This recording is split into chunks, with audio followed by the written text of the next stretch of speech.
आपका quadratic equation बन चुका है। अब यहाँ से आप इसको रूट्स फाइंड कर लीजिए और फिर एक्स का वैल्यू यहाँ पे पुट कर देंगे, वही हमारा नंबर हो जाएगा। ठीक है, 2 डिजिट नंबर वाला में 1 से डिजिट और 10 से डिजिट ही लिया जाता है। तो 1 से डिजिट बी एक्स, जब 1 से डिजिट को एक से लेंगे तो 10 से डिजिट अपने आप एक्स के टर्म में कुछ बन जाता था ना, लेकिन कब बनता था? जब 1 से डिजिट और 10 से डिजिट में कुछ रिलेशन दिया होता था तब ना, कि हाँ 1 से डिजिट और 10 से डिजिट का सम इतना है, या फिर दोनों का प्रोडक्ट इतना है, या फिर एक दूसरा से दुगना है तिगुना है, ऐसा कुछ रिलेशन होता था, तभी तो दूसरा अपने आप एक्स के रूप में कन्वर्ट हो जाता था। लेकिन यहाँ पे 1 से डिजिट और 10 से डिजिट में कोई रिलेशन नहीं गिवन है। आप क्वेश्चन को ढंग से पढ़ सकते हैं, तो इसीलिए दोनों को आपको एक्स वाई मानना ही पड़ेगा। आप की बात समझ रहे हैं? तो 1 से डिजिट को एक्स और 10 से डिजिट को वाई लेना ही पड़ेगा।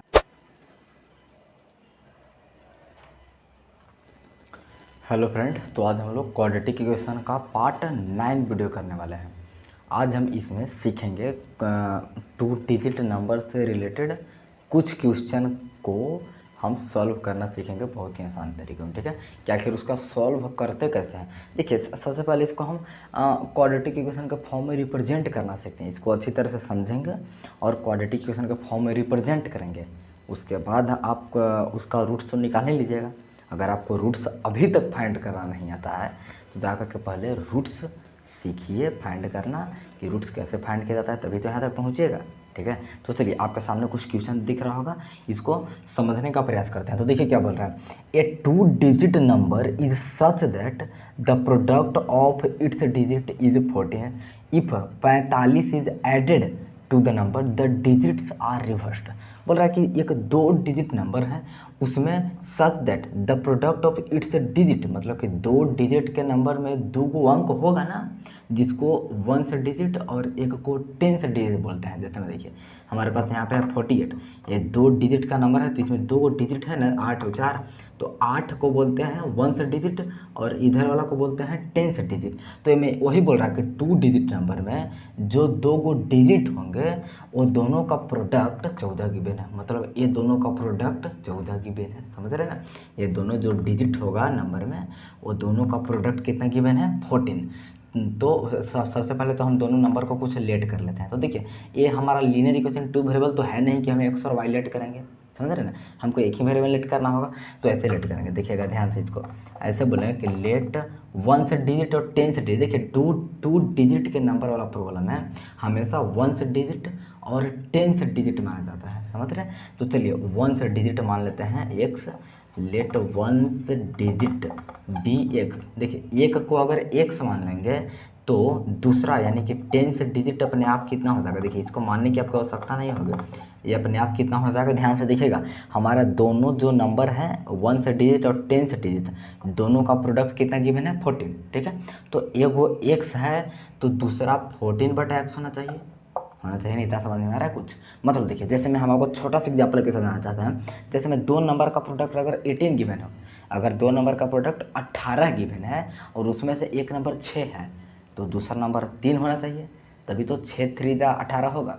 तो कहने का मतलब है कि 18 से 6 को डिवाइड कर दिए, 18 को 6 से डिवाइड कर दिया, तभी तो 3 आ रहा है। जैसे 2 नंबर का प्रोडक्ट अगर 10 गिवन है और उसमें से एक नंबर 2 गिवन है, तो दूसरा नंबर कितना हो जाएगा? 5। अगर 2 नंबर का प्रोडक्ट 10 है, उसमें से एक नंबर 2 है, तो दूसरा नंबर 5 ही आना चाहिए, तभी ना 2 5 10 होगा। तो हम क्या कर रहे हैं, जो प्रोडक्ट गिवन है उसमें उसको हम डिवाइड कर दे रहे हैं एक नंबर से, और जो आ रहा है वही तो हमारा दूसरा नंबर हो जा रहा है। तो यहाँ भी वही करेंगे। हमारा टोटल प्रोडक्ट कितना आना चाहिए? 14। टोटल प्रोडक्ट आना चाहिए 14। एक डिजिट को हम एक्स मान लिए, तो दूसरा वाला कितना आ जाएगा? एक्स से इसको डिवाइड करेंगे, जितना आएगा वही हमारा दूसरा आ जाएगा।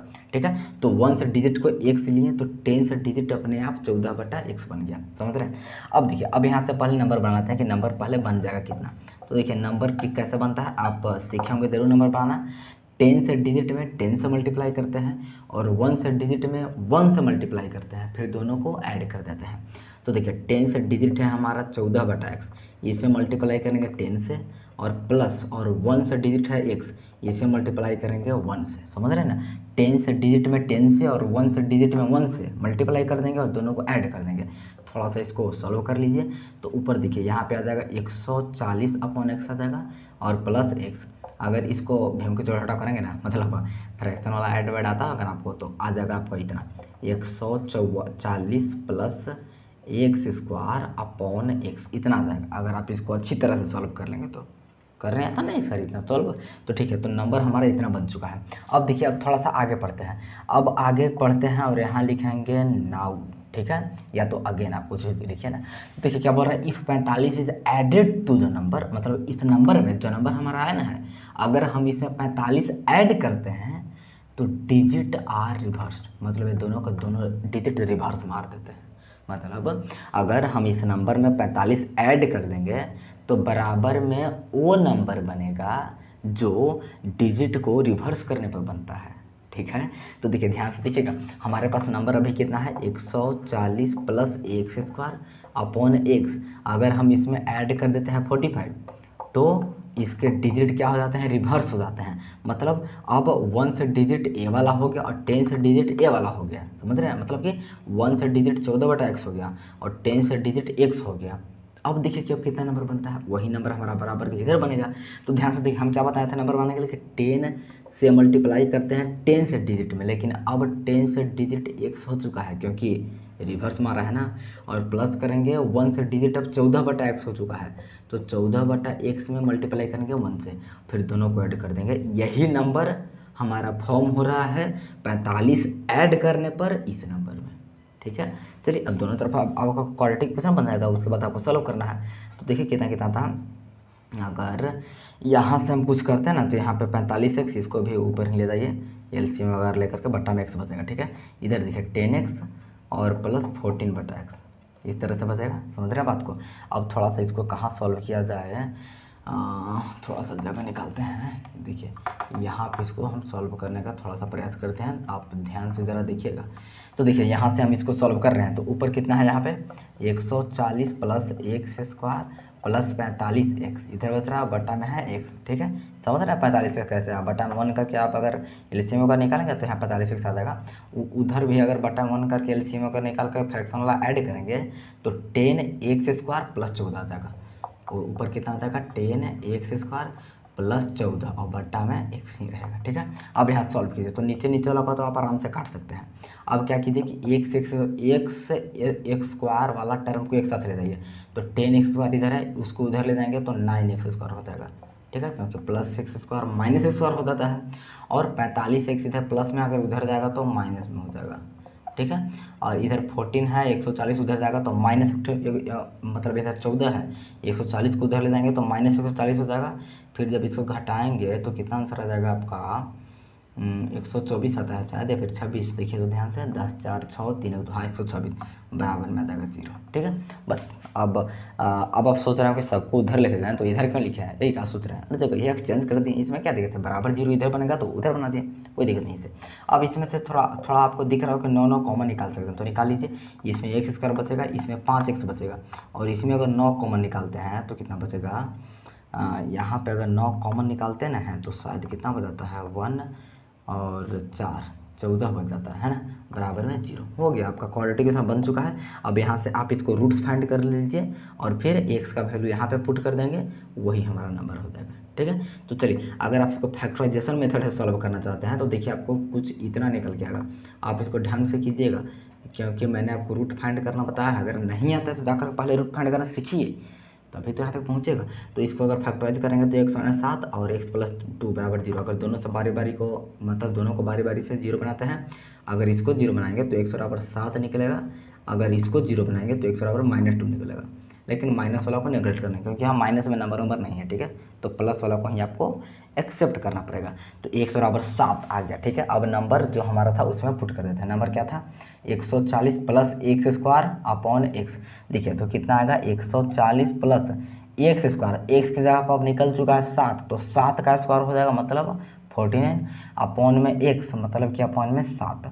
चलिए अब इसको सॉल्व करते हैं तो ऊपर कितना आ जाएगा 9 14 4 18 होता है बटा में 7, इसको सॉल्व करके देखिए शायद 27 बार में कट जाएगा, ठीक है। तो इस तरह से आप 2 डिजिट नंबर वाला को आसानी से सॉल्व कर सकते हैं। चलिए एक क्वेश्चन और करते हैं ताकि आपको और अच्छी तरह समझ में आ जाए, है ना।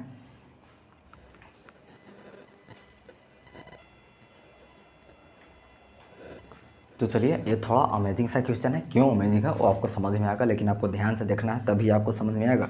तो देखिए यहाँ पे क्या बोल रहा है, a 2 digit number is 4 times the sum of its digit and twice the product of digit, find the number. मतलब बोल रहा है कि एक 2 डिजिट का नंबर है जो अपने ही डिजिट के सम के 4 गुना है। मतलब इसका जो डिजिट होगा ना, 1 से डिजिट और 10 से डिजिट, वो दोनों के सम का 4 गुना है ये नंबर, एंड वो दोनों के प्रोडक्ट का 2 गुना है। समझ रहे हैं? मतलब एक नंबर अपने ही डिजिट के सम का 4 गुना है और अपने ही डिजिट के प्रोडक्ट का 2 गुना है। तो नंबर को फाइंड कर रहा है। तो सबसे इसमें दिक्कत की बात है कि हमको इसमें जो लेट करना है उसमें तो रिलेशन गिवन ही नहीं है। हमको क्या लेट करना है, 1 से डिजिट और 10 से डिजिट। तो वो दोनों में तो कुछ रिलेशन ही नहीं गिवन है। कोई दोनों का सम कितना है, डिफरेंस कितना है, प्रोडक्ट कितना है, या फिर कौन किससे ट्वाइस है, वो दोनों का तो कोई रिलेशन नहीं गिवन है। तो हम एक वेरिएबल में कैसे मान सकते हैं? तो आपको अलग अलग वेरिएबल ही लेना पड़ेगा। यहाँ पे देखिए, जैसे आपको बताने का प्रयास करते हैं, यहाँ पे सबसे पहले हम ऐसे लेंगे कि लेट द 1 से डिजिट। हमेशा पता है ना कि 2 डिजिट नंबर वाला में 1 से डिजिट और 10 से डिजिट ही लिया जाता है। तो 1 से डिजिट बी एक्स, जब 1 से डिजिट को एक से लेंगे तो 10 से डिजिट अपने आप एक्स के टर्म में कुछ बन जाता था ना। लेकिन कब बनता था? जब 1 से डिजिट और 10 से डिजिट में कुछ रिलेशन दिया होता था तब ना, कि हाँ 1 से डिजिट और 10 से डिजिट का सम इतना है, या फिर दोनों का प्रोडक्ट इतना है, या फिर एक दूसरा से दोगुना है, तिगुना है, ऐसा कुछ रिलेशन होता था। तभी तो दूसरा अपने आप एक्स के रूप में कन्वर्ट हो जाता था। लेकिन यहाँ पे 1 से डिजिट और 10 से डिजिट में कोई रिलेशन नहीं गिवन है। आप क्वेश्चन को ढंग से पढ़ सकते हैं, तो इसीलिए दोनों को आपको एक्स वाई मानना ही पड़ेगा। आपकी बात समझ रहे हैं? तो 1 से डिजिट को एक्स और 10 से डिजिट को वाई लेना ही पड़ेगा आपको, क्योंकि ये दोनों में कोई रिलेशन ही नहीं गिवन है। कैसे फाइंड करें कि इसकी अपेक्षा क्या हो जाएगा? समझ रहे बात को ना? तो 10 से डिजिट को वाई बनाना ही पड़ेगा। लेकिन आप चिंता मत कीजिए, हम लास्ट तक जाते जाते एक वेरिएबल को उड़ा देंगे, क्योंकि हमको एक ही वेरिएबल में क्वाड्रेटिक इक्वेशन सॉल्व करना आता है। तो आप चिंता मत कीजिए, एक्स वाई लिए हैं, लेकिन लास्ट तक जाते जाते एक वेरिएबल को उड़ा देंगे। तो देखिए, आप मेरे साथ उड़ाइएगा। तो चलिए पहले यहाँ से नंबर बनाते हैं कितना आएगा। तो यहाँ से देखिए नंबर कितना जाता है, नंबर कितना जाएगा, 10 से डिजिट में 10 से मल्टीप्लाई होगा, और प्लस, और 1 से डिजिट में 1 से मल्टीप्लाई होगा, फिर दोनों कड़े कर देंगे। तो कितना जाएगा यहाँ पे 10y + x। ये हमारा नंबर आ चुका है। ठीक है, चलिए ये हमारा नंबर आ चुका है। अब क्या करेंगे, अब ध्यान से देखिएगा। अब यहाँ पे गिवन है कि 2 डिजिट का नंबर जो है वो 4 टाइम्स है अपने ही डिजिट के सम का। मतलब ये जो नंबर है ना, देखिए यहाँ पे अकॉर्डिंग टू क्वेश्चन लिखेंगे, ये जो नंबर आया है 10y + x, ये क्या है, अपने ही डिजिट के सम से, मतलब ये दोनों डिजिट के सम से भी 4 गुना है। अपने डिजिट का सम कीजिए, फिर इसमें 4 से गुना कीजिए, तब जाके नंबर बराबर आएगा। इतना बड़ा है नंबर। ठीक है, चलिए यहाँ से आप थोड़ा सा सॉल्व करके देखिए क्या क्या होता है। तो 10y + x, उधर देखेंगे आप तो 4x + 4y आ जाएगा। मतलब अगर x को साथ में करते हैं तो यहाँ -3x हो जाता है, वहाँ -6y हो जाता है। इसको तो पहले काट दीजिए, x = 2y आपका आ जाएगा। ठीक है, यहाँ से हमारा आएगा x = 2y, इसको फर्स्ट मान के छोड़ दीजिए। ठीक है, चलिए अब अगला देखते हैं। आगे यहाँ पे देखिएगा। ठीक है, अगेन अब अगला पार्ट पढ़ते हैं। अगला क्या बोल रहा है, एक नंबर जो है वो 4 टाइम्स था अपने डिजिट के सम से, और ट्वाइस है अपने डिजिट के प्रोडक्ट से। मतलब ये दोनों को सम किए उससे तो 4 गुना है, लेकिन जब दोनों को प्रोडक्ट करेंगे तो उससे 2 गुना है। कौन? यही नंबर।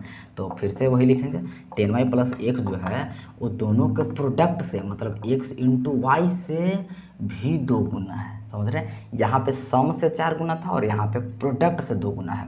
चलिए फिर से आप वही सर काम कीजिए। तो 10y + x, यहाँ से आपका 2xy हो जाएगा, यही हो जाएगा ना 2xy। अब यहाँ पे ध्यान से आप देखिएगा, अब जहाँ जहाँ भी आपको x दिख रहा है वहाँ 2y डाल दीजिए, क्योंकि हमको फर्स्ट से आ चुका है x = 2y। हम बताया था ना कि लास्ट तक जाते जाते एक वेरिएबल को उड़ा देंगे। यहाँ पे आपको 2 वेरिएबल दिख रहा है, यहाँ पे क्या कीजिए कि x = 2y पुट कर दीजिए जहाँ जहाँ भी है।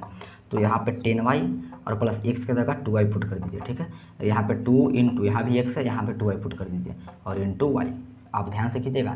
चलिए अब आगे इसको सॉल्व करने का प्रयास करते हैं। तो देखिए यहाँ से 10y और 2y, यहाँ तो 12y हो जाएगा। इधर उधर क्या बन रहा है, 2 × 4y², ये बन रहा है ना, 4y - 12y = 0। इतना ही आएगा ना। यहाँ से अगर 4y कॉमन लेते हैं तो y - 3 = 0 आ जाएगा। ठीक है, एक बार इसको 0 बनाएंगे, एक बार इसको 0 बनाएंगे। अगर इसको 0 बनाएंगे तो y = 0 आ जाएगा, अगर इसको जीरो बनाएंगे तो y बराबर 3 आ जाएगा, लेकिन किसको एक्सेप्ट करना चाहिए, वो जीरो को या फिर 3 को, आप खुद से बताइएगा। जीरो को तो एक्सेप्ट ही नहीं करेंगे, जीरो हमारा क्या है 10 से, y हमारा क्या है 10 से डिजिट, देखिए 48 है हमारा, जैसे 45 है, तो 10 से डिजिट कौन होता है, इधर वाला होता है। अगर ये जीरो बन जाएगा तो ये तो फिर एक अंक बन जाएगा ना सर।